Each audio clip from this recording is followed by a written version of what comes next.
UK में 5 लाख रुपए महीना कमाने वाला एक Indian professional stable career, secure life और फॉरेन सेटलमेंट होने के बावजूद हर दिन इंडिया वापस लौटने के बारे में सोच रहा है।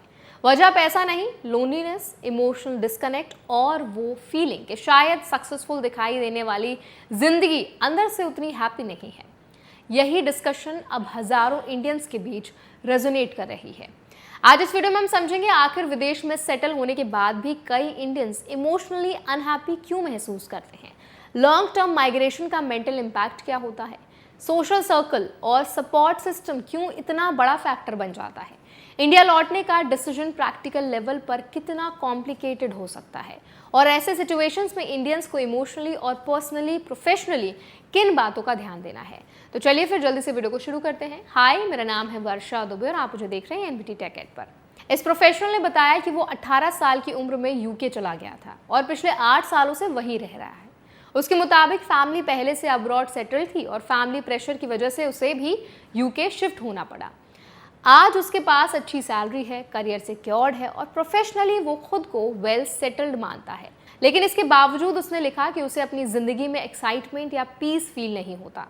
उसने साफ कहा कि उसका चाइल्डहुड और स्कूल लाइफ इंडिया में बहुत अच्छा था, फ्रेंड्स, सोशल लाइफ और इमोशनल कनेक्शन सब इंडिया में ही थे, लेकिन फैमिली प्रेशर की वजह से उसने सब छोड़ दिया, जबकि वो खुद शुरू से यूके आना नहीं चाहता था। यही वो इमोशनल लेयर है जो अक्सर माइग्रेशन सक्सेस स्टोरीज में दिखाई नहीं देती। बाहर से जिंदगी परफेक्ट दिखती है, लेकिन अंदर कई लोग आइडेंटिटी, बिलोंगिंग और इमोशनल कनेक्शन के स्ट्रगल से गुजर रहे होते हैं। उसने ये भी बताया कि यूके में लगभग 1 दशक बिताने के बाद भी वो क्लोज फ्रेंडशिप नहीं बना पाया। उसका इमोशनल सपोर्ट सिस्टम आज भी लार्जली इंडिया में ही है। छुट्टी वाले दिनों में वो इंडिया में अपने दोस्तों से कॉल्स पर बात करता है और जब वो दोस्तों से वापस इंडिया लौटने की बात करता है तो कई दोस्त उसे ऐसा ना करने की सलाह देते हैं। उनका कहना होता है कि अभी इंडिया की सिचुएशन आइडियल नहीं है और वापस लौटना रिस्की डिसीजन हो सकता है। यहीं पर इस पूरे डिस्कशन का सबसे इंपॉर्टेंट पॉइंट सामने आता है। विदेश में रहने वाले कई इंडियंस प्रैक्टिकल रियलिटी और इमोशनल अटैचमेंट के बीच फंस जाते हैं।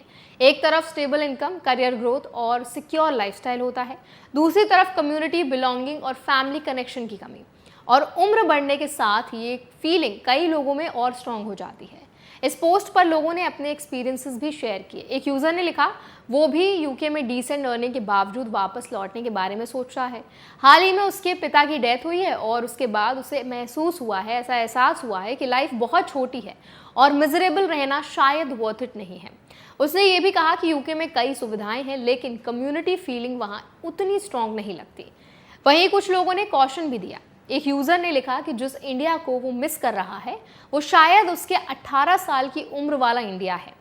इतने साल बाद वापस जाने पर रियलिटी अलग फील हो सकती है, क्योंकि इंडिया भी बदल चुका है और लोग भी बदल चुके हैं। 8 साल यूके में रहने के बाद सोशल सर्कल दोबारा बनना आसान नहीं होता। एक और एडवाइस काफ़ी प्रैक्टिकल थी। यूज़र ने कहा कि परमानेंट डिसीजन लेने से पहले इंडिया में 1-2 महीने जेन्युइनली रहकर देखना चाहिए, सिर्फ हॉलीडे मोड में नहीं बल्कि नॉर्मल डेली लाइफ की तरह, ताकि ये समझ आए कि पुल सच में इंडिया के लिए है या सिर्फ यूके की करंट लाइफ में डिससैटिस्फैक्शन की वजह से एस्केप फीलिंग आ रही है।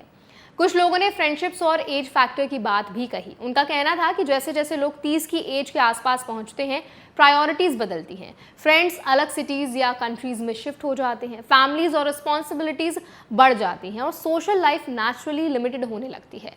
यानी सिर्फ पुराने फ्रेंडशिप्स के बेसिस पर लाइफ चेंजिंग डिसीजन लेना लॉन्ग टर्म में सही महसूस हो, ये ज़रूरी नहीं। एक और इम्पॉर्टेंट बात कमेंट्स में सामने आई, इंडिया को रोमांटिसाइज करने से बचना चाहिए। एक यूज़र ने लिखा कि कई लोग वो चीज़ें ज़्यादा मिस करने लगते हैं जो उनके पास अब नहीं है, लेकिन वापस लौटने के बाद रियलिटी एक्सपेक्टेशन से अलग हो सकती है। यूके की फ्रीडम, एनवायरनमेंट और लाइफस्टाइल भी एक बड़ा फैक्टर है। इसीलिए स्वदेश जैसी इमोशनल थिंकिंग के बजाय प्रैक्टिकल कंपैरिजन ज़रूरी है, क्योंकि कई लोग वापस लौटने के बाद भी रिग्रेट करते हैं। तो आपका इस पूरे स्टेटमेंट पर, इस पूरे कॉन्वर्सेशन पर, डिस्कशन पर क्या राय है, क्या फीडबैक है? कमेंट्स में शेयर ज़रूर करें। ऐसे और वीडियोस के लिए, अपडेट्स के लिए हमारे चैनल एनबीटी टेक एड को भी ज़रूर सब्सक्राइब करें।